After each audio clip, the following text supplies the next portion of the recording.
Raurangatira mā tēnā koutou katoa. Kei ngā kawakawa e iri ana i o tātou, ware e iri ana i te upoko, tēnei kāmi i tēnei kātangi, ki ngā mate o te wā, e inga nei, e inga nei, e inga nei, moi mai rā, moi mai rā, moi mai rā. Oki mai ki tātou te unga ora, tēnā koutou, tēnā tātou katoa. Nau mai rā ki Te Kupu o Te Uru nei, ko ia nei te wāhanga e waka kota i ana i ngā pūrongo ku ua ke i te wiki nei, mai i te reo o Te Uru, ka roa no ka paku wānanga i e te i o ngā kōrero ku ua ake. Ko Alana Broughton tēnei, e arataki ana i tēnei wāhanga, he mi I kawatuana ki koutou. Nā ki tīmata ki tātou ki tēnei kaupapa I tuake I tērā wikene, ki roto o te āhuatanga ki te ware o rua pūtaanga, arā ko te pō wakanui I te Pati Māori I a Debbie Ngarewa-Packer. Kei a koe te wā, e Phoenix Manly Green.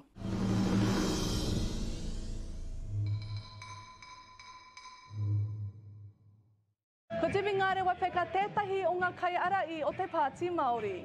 Ko ia oki tērā e wawai ana mo te tūru o te tai au wāuru ki roto I te ware paremata. Kua tai mai ngā kai tautoko uri noa I ngā Taranaki maunga ki te ware o rua putaanga ki te āhuatanga. Kia kitea ina kua tutuki a Debbie Ngarewa-Packer I te tūru o te tai au āuru.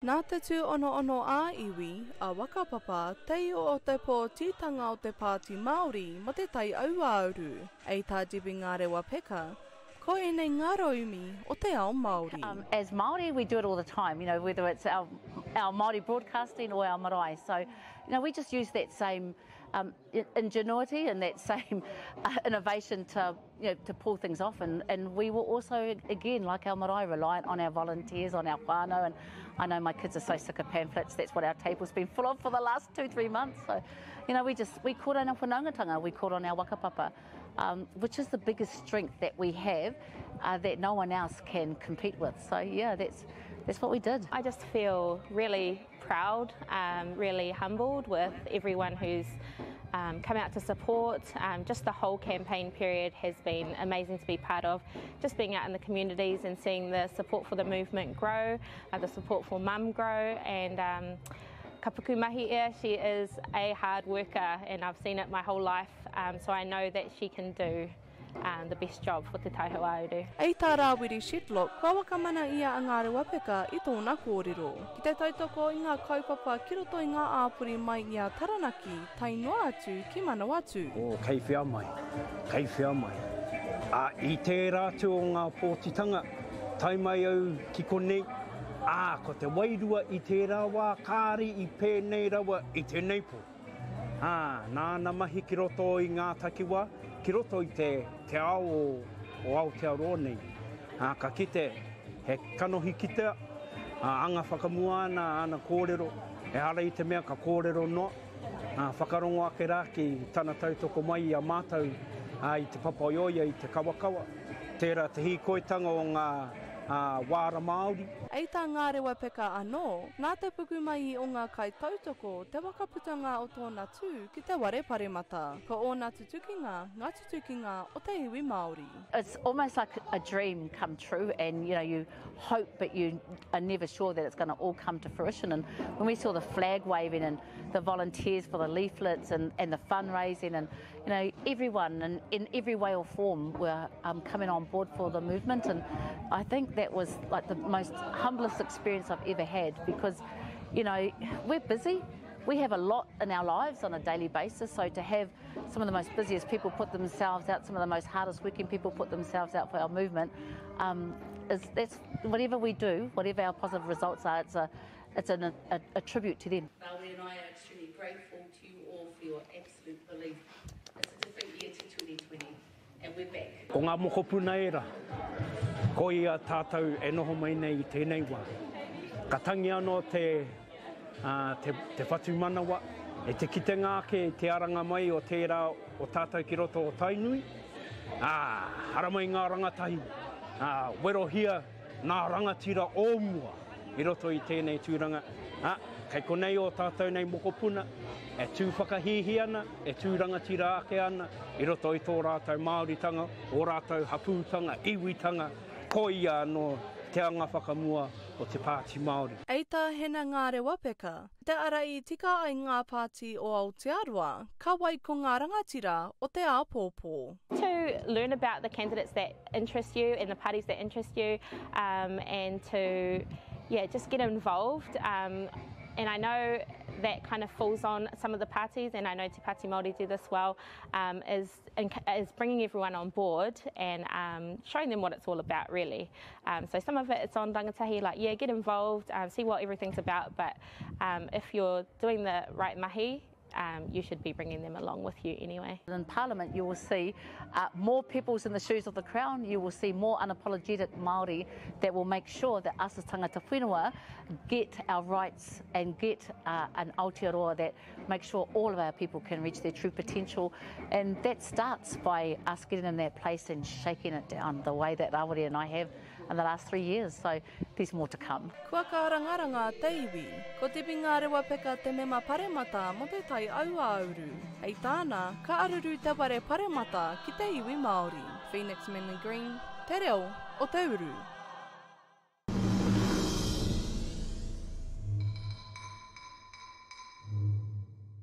Tēnā koe Phoenixi, e nā kōrero i tēnā pūrongo mo te waine nei a Debbie Ngarewa-Packer.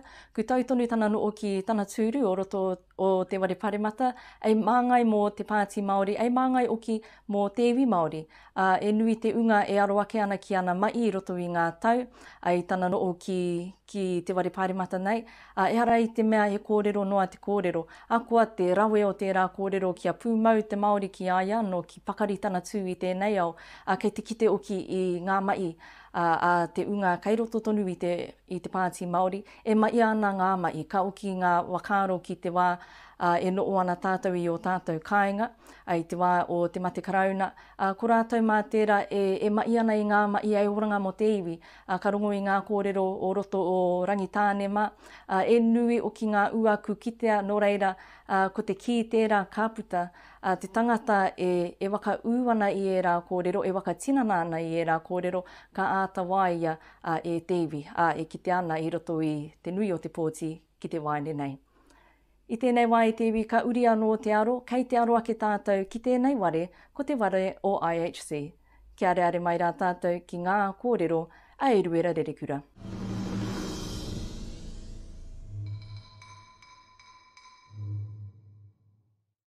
Ka tai te rā waka ira mo te apori iningaro aua o Whanganui. So we've been on a bit of a Māori journey for the last few months and lead up to our Kapahaka Festival that we're hosting at Jubilee Stadium.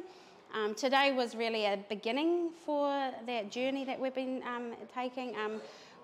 As much as Kapahaka and the festival has been a big part of what we're working towards, we also wanted to make sure we had something that we had to carry on with once the festival had finished, and this is the purpose of what we've built here, to be able to create a space in which our kiritaki can utilise and use when they feel like for their well-being. And as I've said, we have used Sir Mason Jury's Te Whare Tapa Whā model to represent that vision, which is our wharenui in which we have here today. Eita Jade, kei te whai atu rātou ki tēte I kaupapa e tūana ai tērā marama. So the festival is something that I've been working on, and I'm absolutely so excited about it. We have 7 areas within our region. We have 7 groups coming to perform on the day. The Kaumātua group are performing on the day, as well as Whanganui High School.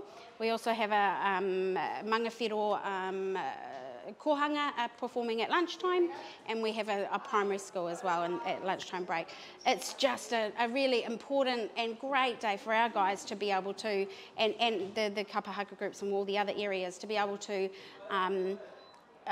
show everybody, show our community what they've been working so hard for months. We have Kapahaka every single week through the year as much as we can. Kei te waka miia a Auntie Kura Simon e te rōpū Kapahaka nei, mo tōna waiwai ki te kaupapa.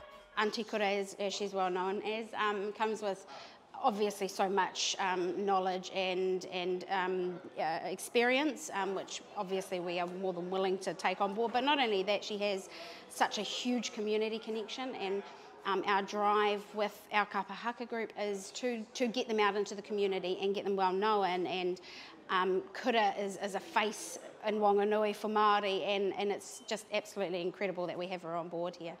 Mō ngā mema o te kapahaka nei, e kaupapa arikoa tēnei kia rātou. What do you love the most about kapahaka? The haka. The haka is your favourite, Adam? Yeah. And what else? And the tongue.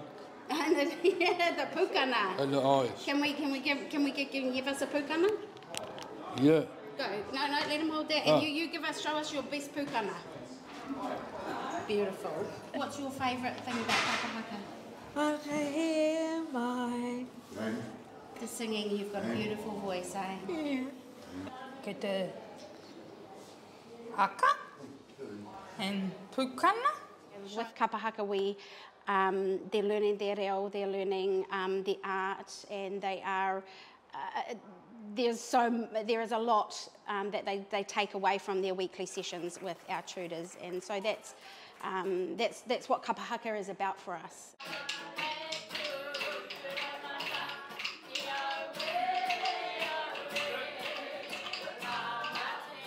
Ko te mai kapaaka te tatau ki te āurea Māori.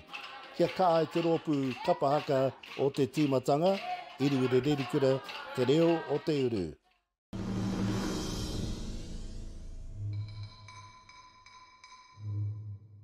Tēnā rā koe e rui, tēnā pūrongo i e nā kōrero, e waka kua nei a tātou i o tātou ngākau.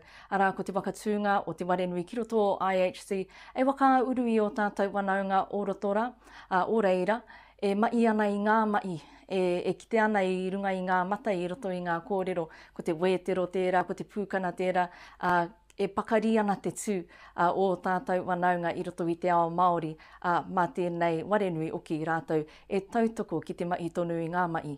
Iti pēr te kupu, engari e nui o ki ngā ua, e wakatinana ia mai ana e rātou mā. Nō reira, kei o tātou wanaunga o IHC, tēnei te mii kauatu ki koutou. Ka uri anō te aro e te iwi, kei te aroa ki tātou ki tēnei kēmu, arā ko te wai kingi. Ko te kura o te piipi i ngā kākano mairangi ātea, i tai atu ki ngā wakataitai āmotu ki tāmaki makaurau. Ko Phoenix Manly Green i tai atu ki te whaiwhai i a rātou, me te mātakitaki ngā pūkenga, kei wainga i o tātou rangatai. Kei a koe te wā e Phoenix.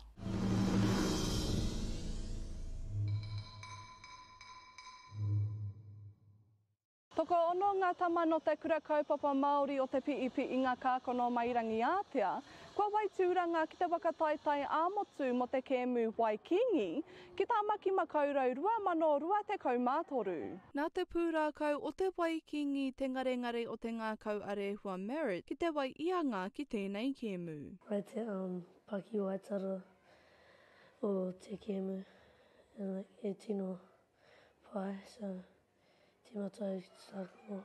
Pupu ake te wairua i te harikoa, i taua wā tonu, poho kēreru katoa, i o rātou ekenga,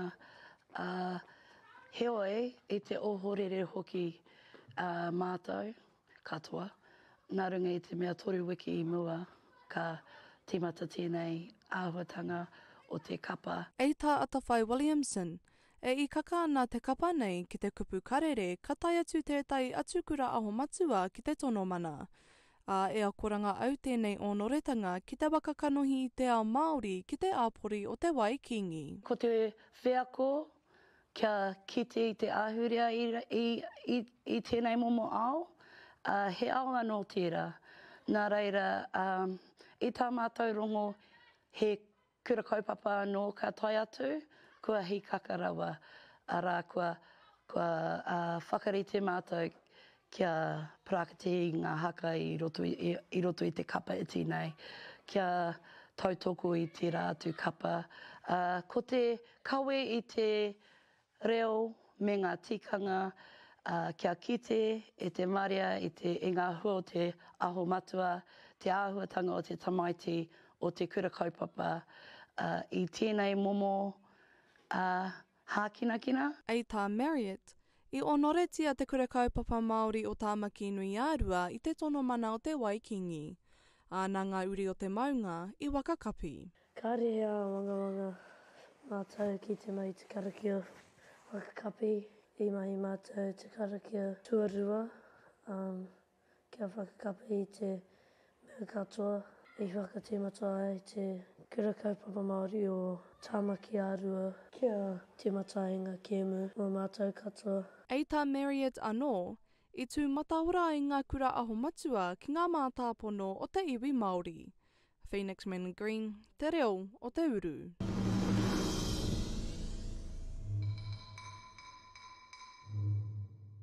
Tēnā koe Phoenix I nā kōrero mō te piipi I ngā kākano mairangi ātea, e wakarite ana mō te wakataitai āmotu, mō tēnei kēmu, te Waikingi.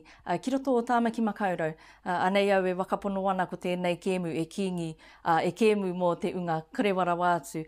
Ko era pūkenga oki I wakatawiratia mai e kui mai e koroma, ko te āta wai wakaro ki ngā neke anga katāia e te tangata, ka wakaro ki te wā anamata tāku e kōrero nei, kai āta mā takitaki I tō oariri, ka mutu, ka tau oki te wairua o te tangata, ka tau te mauri I aia e tākoro ana I tēnei kēmu. Ko era ngā wero o roto I te kēmu nei, a kua era wero kanu o tau tonu te tangata. E tino pūkenga kei roto I tēnei kēmu. E ara au I te tangata mōio ki te kēmu nei, engari ka orere oki ki te koi o te tangata o te unga ririki nei e tākoro ana I te kēmu nei. Nō reira, ko ngā wakaro nui ki e nei tauira e pakarite ana mo te kēmu, mo te wakataitai āmotu. I tēnei wā I te iwi, ka uri anō te aro. Kei te aroa ki tātou ki Wanganui, ki tēnei tangata e kaimanaki I o tātou rangatai. Ka wai o ake mau e eru, e wakamārama mai I ēnei kōrero mōna.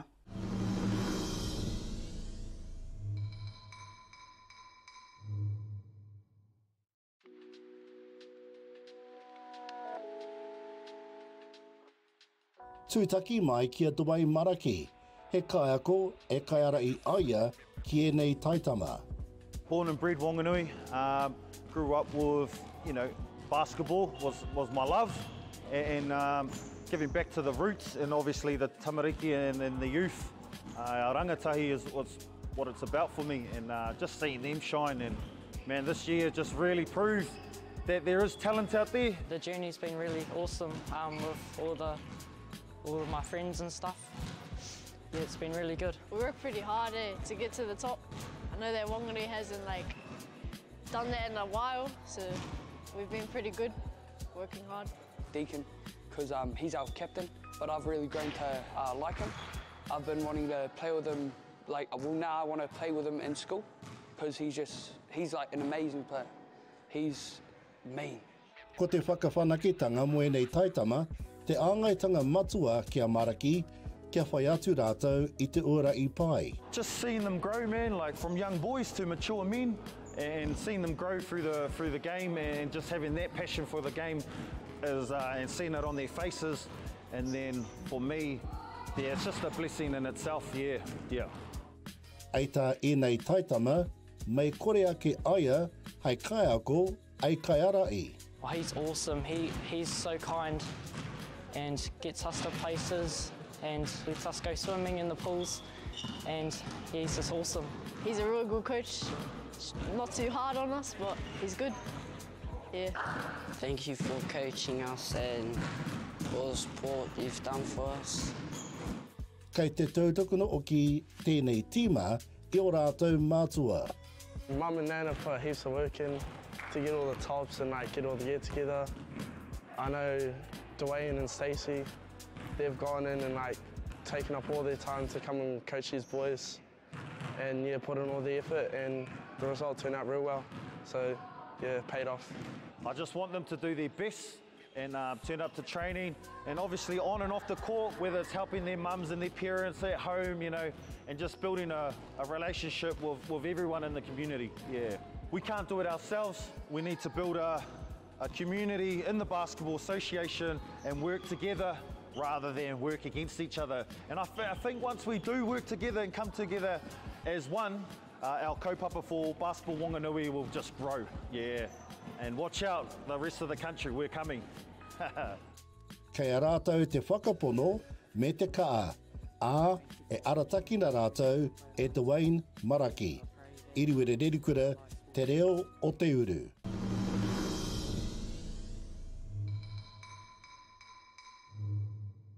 Tēnā rā koe Erui, tēnā pūrongo, mō te kaimana ki rangata inei, kurangona ana kupu, kirite mai te ao i te mea, kurite a whanganui ki te whakaatu i o rātou pūkenga ki te ao. Ka wai o ake mā te tangata eimi'i, ko te unga rangata i tērā e waiata ana i ngā mi'i, mō tō rātou rangatira, tō rātou kai waka aere, te tangata nāna te ara i āta, whakairitea e i koinga mā rātou, i roto i ngā kinakina, engari ki tua o ngā mai i kinakina. Ko ngā āhuatanga o te kāinga, ko ngā āhuatanga o te kura, kei tua oki o te kōti tākaro.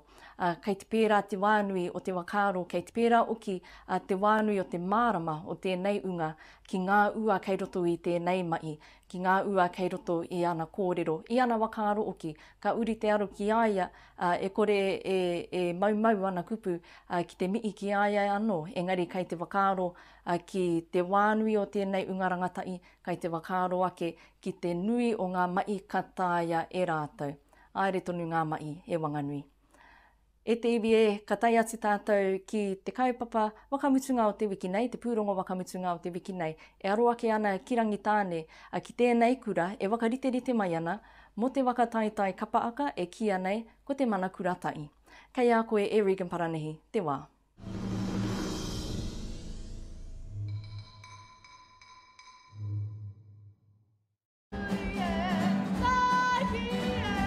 Ko te kura kaupapa Māori o manawa tū tētehi o ngā kapa whātekau mā ono ka tū ki te papa whakataitai o te mana kuratahi. Ka tū te kaupapa ki whakatū me te aha nā te tamonga o te kaupapa mō ngā tau e whā e hi kakapai ana e nei tamariki ka tutu anō te puehu. Kua roa e nei tamariki e whanga ana kia eke anō ki te papatū waiwai, ki te karawhiu i ngā mahi i te ātāmira nui.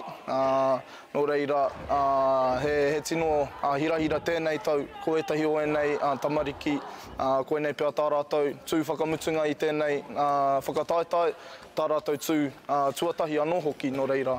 He hikaka katoa ana ngā tamariki ki te koke i ngā mahi. Ko te aho matua te tāhuhu o tēnei kura no te papa i oia, te kaupapa matua ka rangona whānuitia ki te taumata o tāne rore. Ka kawe atu e mātou, ka heri atu e mātou ko te pēti ana reo Māori ko te āki tonu i ngā kōrero, mo taua kaupapa i whakanuia i tērā tau. Ka mutu ko te aho matua tonu, tērā te tāhuhu o a mātou mahi katoa. Waihoki he whakamaumahara tonu ki tērā, kuia ki tērā kahukura ki a Katerina. Ka mutu he ko te tino ngako o tā mātou kawe atu i aia ki te papatū waiwai. Ko te akiaki i ngā tamāhine o tēnei reanga, kia rite tonu tā rātou kawe i a rātou anō pēnei i tā te haikoko i te wā i aia i te mata o te whenua. Hakua kua nōhia te kaupapa mō ngā tau e whā, ko tā tēnei ohu kaiako, tūtaka rerewa tonu ana ngā mahi a rehia a tāne rore ki te rohe.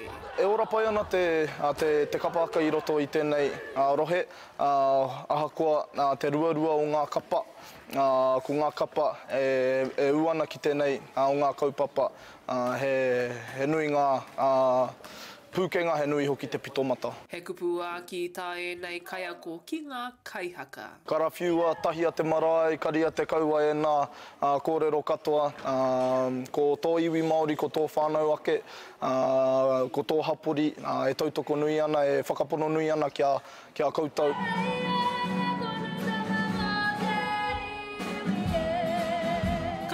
Ke te kaupapa te tori te kau o ke topa, me te aha ko ngā kapa o te motu tērā, ka whakapau ngoi, kia eke ki te pane kiretanga. Regan Paranihi, te reo o Te Uru.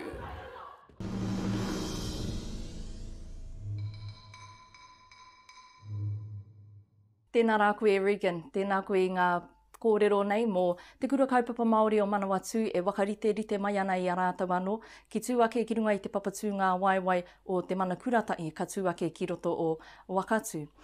Tēnei kapa, tēnei kura, ka wakatauira ia ngā mātāpono o te au matua kātai kārua, ko te mai o iara i te wā o te kura, i te kāinga, āreake. Tēnei kapa kai te aroake ki a rātou mā kui Katerina, a rātou mai o rātou kaa i roto i ngā tau, i roto i ngā reanga, ka mautonu ki ngā maara, ki ngā kōrero, e arataki i a tātou katoa i tēnei au. E tū pakari te tū o te kura nei. Ka mutu i roto i tērā pūrongo, ka rea i pakurongo i ngā kōrero rero mō tēnei mea te wakataitai. E mea nui te wakataitai, e wā ei wakatauira ei whakatangata pia i a tātou, i roto i tēnei au, engari ara i te mea koina te mea nui, ko te mea nui, ko te kawe i ngā kōrero, kia rangona e te marea. E te iwi koira katoa ngā kōrero, ngā pūrongo ku uake i te reo o te uru i tēnei wiki. Ko te mihi tēnei ki ngā paureo irirangi Māori ki te korimako o Taranaki, ki te reo irirangi o Whanganui, Awa FM, ki te reo irirangi o Rangitāne, a Kia Ora FM. E mea tautoko e nei pāpāo, nā te māngai pāo. Ko Alana Broughton tēnei, e mi i atu ana ki koutou i te iwi, tēnā koutou katoa.